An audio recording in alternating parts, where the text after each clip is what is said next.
And this is Big Black from Evanston, one beer north of downtown Chicago.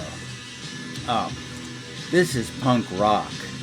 This is Steve Albini's band with Santiago Durango and Jeff Pezzati, replaced by Dave Riley. There were two LPs, Atomizer in '86 and Songs About Fucking in '87. Sadie, they used a drum machine. I said Sadie, I meant sadly. Yeah, sadly. Why use a drum machine if you don't have to? You don't really have to, you know. It's just, a new toy, that's all. In the past, no one talked about child abuse. Not because it didn't happen. Maybe if you know it's out there, you know to avoid it and cleanse it with the light of day, or to show that who gives a fuck? The light of day is on it, but we've still got it. So generally, our supposed morality is suspect because people still do this. Very fucked up. Big Black didn't like mainstream anything, especially mainstream music. They had no label. They booked their own shows, paid for their own recordings, and refused to sign contracts. This all to have an effect on the aesthetics, the politics, and the underground. Did it work? Maybe, for a while, or maybe with the long of it. Who can say? Touch and Go Records kept Big Black in print long past their demise in '88. The name is taken to represent a large, nondescript monster, a night terror exposed to the light of day. Maybe. Albini's first effort was a home recording on a 4-track machine, another new toy. He used a drum machine because they never got tired and they obeyed.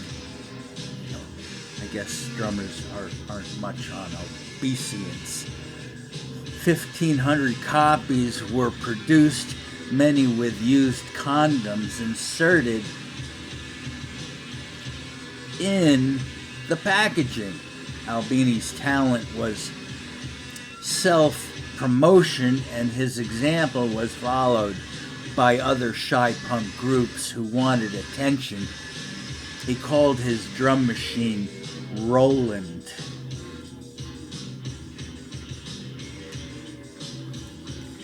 Now I want you to listen very carefully.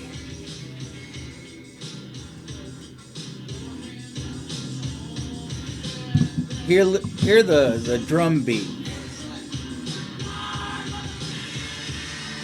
It never changes. Boom, boom, boom, boom, boom, boom, boom, boom, boom, boom.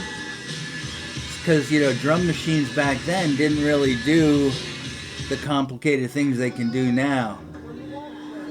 And one of the things they do now that's different is they actually alter the machine drum's beat so that it is closer to the human heartbeat. Because if you hear a drum beat that's too exact, it doesn't sound right. It's because our hearts don't beat exactly at the same time. So they try to actually find a way to make the human heart part of a drum machine. Pretty soon, all of our music's going to come from androids, maybe? Nah, that's ridiculous. However, I've heard some interesting things about driverless cars.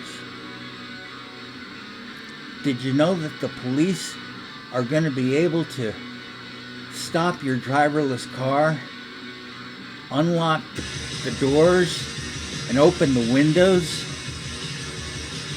to get to you. I believe they'll also be able to tell your driverless car to drive to the police station. I just heard about this. And if they're talking about it on YouTube, it's gotta be true. Well, actually, maybe it's not true yet. But it might be in the near future. You sure you want a driverless car?